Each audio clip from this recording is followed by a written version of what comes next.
Back we are for Maruti Suzuki presents Ask Cricinfo Top 5 as the IPL gets into its business end. But the queries continue to come from you cricket fans on Ask Cricinfo. Daniel Vittori with me to see who is searching and looking for what. You wouldn't be surprised by some of these questions. Shall we get them underway?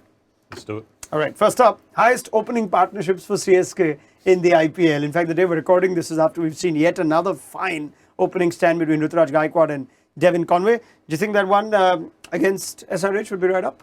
I think so, because I think I heard it on the commentary, so yes. I'm saying it's number one. You do pay attention to the commentary. I do pay attention. You got some friends there, don't you? Right, 182 is what they got, Conway and Gaikwad, which surpasses 181 that Faf du Plessis and Shane Watson got, and 159 that Mike Hussey and Murli Vijay. We're just discussing this one, that this looks like another formidable CSK opening partnership. One to look out for in the future?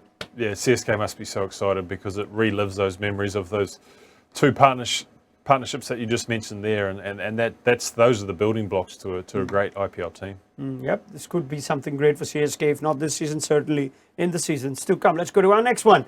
And very often now it looks like viewers are looking for the top wicket taker in IPL 2022. Who's going to end up with that coveted purple cap? Yuzvendra Chahal leads it at the time of recording. He's got 22 wickets and counting for the Rajasthan Royals. Kuldeep Yadav has had an off game against CSK, so he's going to probably stay at 18 for a bit longer. And there's Kagiso Rabada, who snuck up there for the Punjab Kings. But with 22 wickets, Chahal, hot favourite to end up with that purple cap?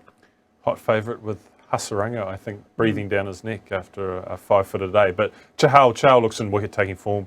He looks like he's bowling so well, so I think he could continue, whereas Kuldeep sort of cooled off a little bit in the last few games. You know Yuzi well, would the purple cap sort of mean something to him, mean a lot to him? The bowlers tend to make big deal about it. I know batters love the orange cap. What about bowlers? Well, Yuzi never wears a hat, so I saw him wear it briefly for 2 seconds when he ran on the field, and then got rid of it. So maybe he doesn't want it because he'd have to put it on. But I think there's definitely pride around that. I think because how often has a spinner got it? I can't even think of one in the last few years. Maybe that can be the next Ask Cricinfo question. Well, I could go for it right now if you have. Wow, if you have a couple I didn't of mean minutes. to put you under that much pressure. No, I'm just running through that list, and I can only see Pragyan Oja in 2010, Imran Tahir in 2019.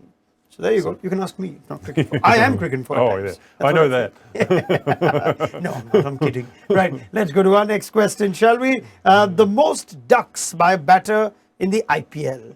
And you're obviously trying to see, geez, Virat Kohli entering a record that you don't want him to, that you never thought he would. Rohit Sharma might feature there as well. Let's have a look. Mandeep Singh, your boy Mandeep Singh, you're a big fan. 14 ducks and counting. Rohit Sharma has got 14. Piyush Chawla, 13. One of our panelists this season. But I think Piyush wouldn't mind being on this list. Rohit and Mandeep, gee. No, if you had asked me to guess, I was going to say Harbhajan Singh, because I just thought the amount of times he came out first ball, cleared that front leg and swung, it often didn't quite come off. But yeah, Mandeep, he wouldn't want to be top of that list. Your old friend Chris Martin, if he played the IPL, he'd be somewhere close? No, he'd be fine because he'd bat 11 and just get hit away. Yeah, that's fair. That's only test ducks that we talk about for wonderful Chris Martin. Let's go to our next question, shall we? The most sixes by a batter in T20 cricket. Now get the big boys out. Who do you think is leading that chart? I think the first one everyone kind of knows, because we know that Chris Gayle has this ridiculous record. Do you want to guess who's second and third? It's pretty easy, I think. De Villiers? Well, De Villiers is an option that I could have given you, but the answer is actually Pollard and Russell, number 2 and 3. So Pollard with all his many T20s, 7-7-2. Russell at 5-4-9. It still is amazing, isn't it, that Chris Gayle's 1,000+ sixes. Still going as well. Yeah. Wants to be back. Yeah. I mean, he's got a chance. I mean, it doesn't feel like he's not performing, so he can definitely add to that. But 3 West Indians, so it shows the style of cricket that possibly led to those 2 World Cup victories. Yeah, I don't think you guys need to worry about searching for that, because no one's passing Chris Gayle's 1056 in the near future, as well as Andre Russell seems to be playing every now and then. Let's go to our last question for this week's segment.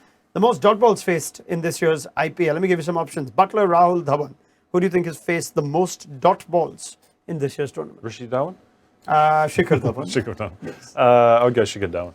The answer, curiously, is actually Joss Butler. Well, 165 dots. You can assume now the 300s would have had a handful of dots in it, so it's not necessarily a negative stat for him, but quite one of the odd ones, one of the googlies, right? Well, I suppose it shows that he does give himself a chance. He does respect a good ball, but if you get it slightly wrong, then he's obviously going to dominate you because it doesn't affect his strike rate in any way. He's also played a couple of innings and tricky surfaces where he's picked up towards the end. So some dot balls to add, but you take 165 dot balls if Joss Butler is going to be getting you 300s in a season, 500-600 runs in the first 10 games. So why not?